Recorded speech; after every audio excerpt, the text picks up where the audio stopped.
Kwanza ni kuhusu umuhimu wa tafiti na ubora wa elimu kwa ujumla. Ili kuinua viwango vya tafiti na ubora wa elimu, napenda kutoa wito kwa taasisi binafsi kushirikiana na vyuo kuwekeza katika tafiti hususan za kisayansi na teknolojia na kuhimiza ubunifu katika ufundishaji na ujifunzaji. Kupitia mpango huu, sekta binafsi inaweza kuchangia maendeleo ya elimu yetu kwa kufadhili tafiti na kutoa ufadhili kwa wanafunzi wa fani mbalimbali kulingana na mahitaji ya soko la ajira. Pili ni mafunzo kwa vitendo.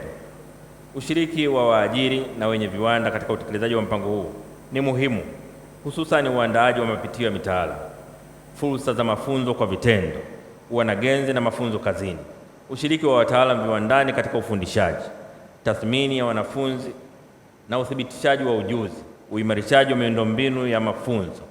Ushirikiano huo utawezesha sekta binafsi kutoa nafasi za mafunzo kwa vitendo, field practical training, na mafunzo kazini, internships, kwa viwango kwa wanafunzi wa vyuo vikuu na waajiriwa wa fani mbalimbali.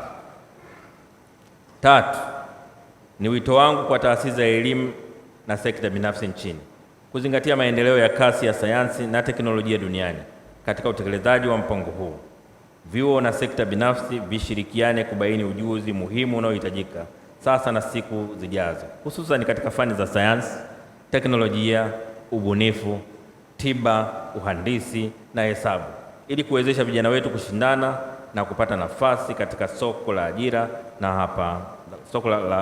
ajira hapa nchini na kimataifa.